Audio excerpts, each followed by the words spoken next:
Let's be honest, this world is a mess. There are, of course, many good things in the world to enjoy. Friends, music, the cool air of an autumn day. But we also live in a world where a handful of people have more than they could ever use, and millions of others must search for clean water. Where racial, religious, and sexual prejudice daily undermine justice and peace. Where ignorance and power forestall growth and freedom, and children commonly die of diseases for which we have a cure.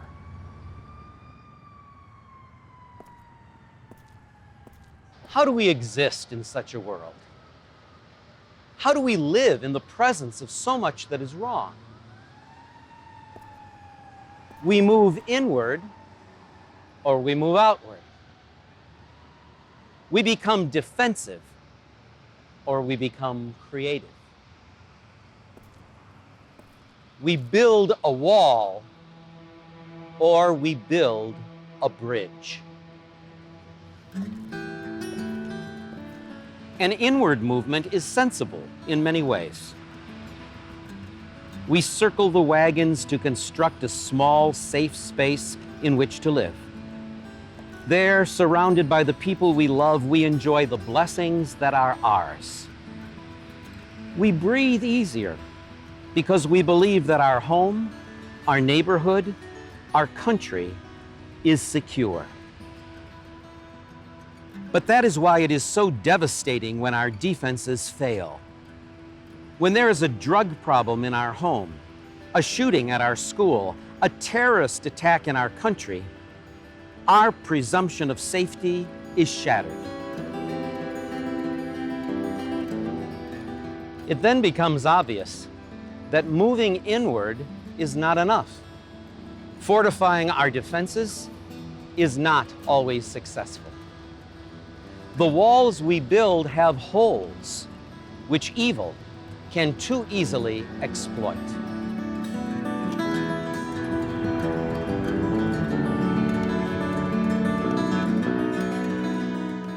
We need more than security. We need an outward movement that sweeps against evil itself. Even as we protect what is our good, we can embrace a larger good. Even as we defend what we have, we can consider those who have not. Even as we care for those who belong to us, we can still entertain a vision that we all belong to one another. During Adolf Hitler's rise to power, many Germans sought to protect themselves and their families. They pulled inward and looked the other way as the Nazi regime targeted one group after another, pursuing its goal of a pure Aryan race. This defensive stance only accelerated Hitler's agenda. Its ineffectiveness has been immortalized in the words of Martin Niemöller, a Lutheran pastor who was sent to a Nazi concentration camp in 1938.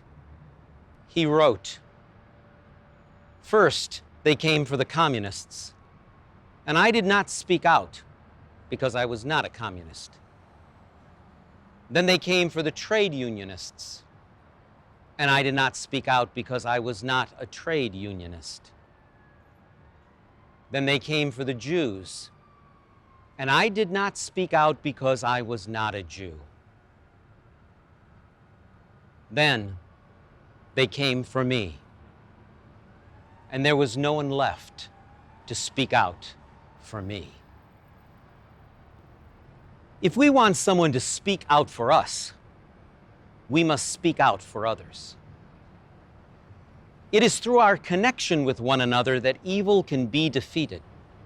Our very survival depends upon adding an outward reach to our inward stance, seeking creative change along with defensive fortifications.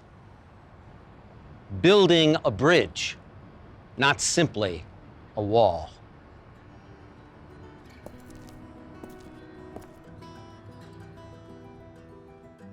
Early in the Gospel of Luke, Jesus uses a passage from the prophet Isaiah to describe his mission. "The Spirit of the Lord is upon me, because he has anointed me to bring good news to the poor. He has sent me to proclaim release to the captives and recovery of sight to the blind, to let the oppressed go free, to proclaim the year of the Lord's favor." Jesus is calling for an outward reach.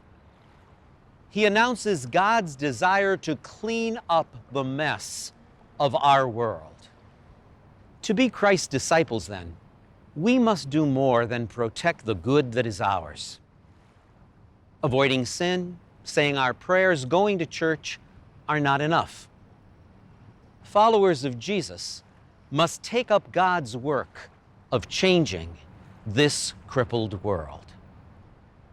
The mission is not only to feed the poor, but to undo those structures that perpetuate poverty and lessen human dignity. The task is not only to read to the blind, but to push for medical advances that reverse blindness and educational initiatives that allow people to see. The challenge is not only to free those unjustly imprisoned or bought and sold as human chattel, but to attack those societal and economic forces that foster crime and human enslavement. Such work, of course, is not only for Christians. Change happens when we work together. The religious and the skeptics, the prayers and the practical, the devout and the atheists can all agree that living in this world involves action against the forces that stain and degrade it. We might not agree on the reality of God's presence, but we can still cooperate in encouraging a child, feeding the hungry, and seeking an end to war.